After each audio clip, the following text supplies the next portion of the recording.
আল্লাহ তাআলা শয়তান সম্পর্কে আমাদেরকে জানিয়ে দিয়েছেন, সতর্ক করেছেন।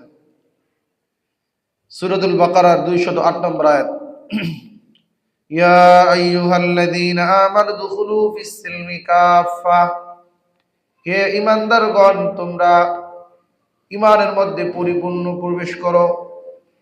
তার মানে হলো যখন কেউ ঈমান গ্রহণ করবে তখন বিজাতিদের কালচার, তাদের দেয়া সভ্যতা, সংস্কৃতি সব কিছুর থেকে বের হয়ে একমাত্র ইসলামের বিধিবিধানগুলো মেনে চলবে। এটাই হলো ইসলামের মধ্যে পরিপূর্ণ প্রবেশ। কেউ যদি ইসলাম মানার পাশাপাশি বিজাতিদের কোনো কালচারকে, সভ্যতাকে ভালোবাসে, তার কাছে সেটা ভালো মন্দ হয়, তাহলে সে এখনো পরিপূর্ণ ইসলামের মধ্যে প্রবেশ করে নাই।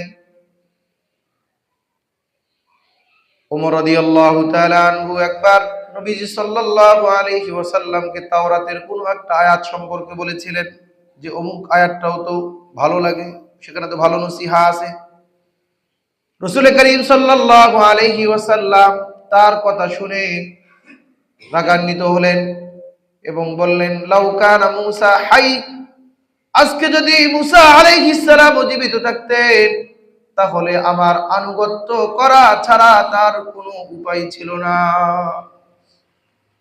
সুতরাং নবীও যদি এসে আল্লাহ রাসূলের আনুগত্য করা ছাড়া উপায় না থাকে, তাহলে আজকে আমাদের জন্য অন্য বিজাতিদের সংস্কৃতি, সভ্যতা, নীতি, তাদের আদর্শ, সেটাকে পছন্দ করা, সেটাকে সাপোর্ট করা কোনোভাবেই মুসলমানের কাজ না, বরং এটা তার আত্মমর্যাদার পরিপন্থী।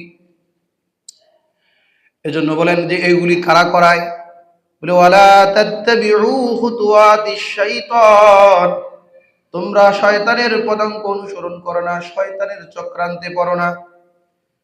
কারণ শয়তান এই সমস্ত বিষয়গুলো মানুষের সামনে সুন্দর করে সাজিয়ে গুছিয়ে পেশ করে মানুষকে পথভ্রষ্ট করার জন্য। মূর্তি পূজা যে শুরু হয়েছে এইভাবেই। তারা প্রথমত ভালো মানুষ ছিল, তাদের অলি বুজুর্গ নবীদের জন্য তারা কান্নাকানি করত, কিন্তু আস্তে আস্তে তাদেরকে প্রথমে তাদের প্রতিমা স্থাপন করতে বলছে, এরপরে এক সময় গিয়া তাদেরকে পূজা করতে বলছে। এইভাবে করে শয়তান মানুষের মধ্যে মূর্তি পূজার সূচনা ঘটিয়েছে।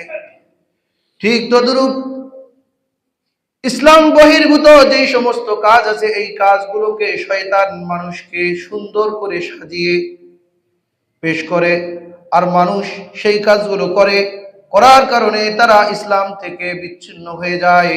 আল্লাহ বলেন, ইন্নাহু লাকুম আদুউম মুবিন, শয়তান তোমাদের প্রকাশ্য শত্রু। অন্য আয়াতে সূরাতুল ফাতিরের 6 নম্বর আয়াত, ইন্নাশ শাইতানা লাকুম আদুউন ফাত্তাখিযুহু আদুওয়া,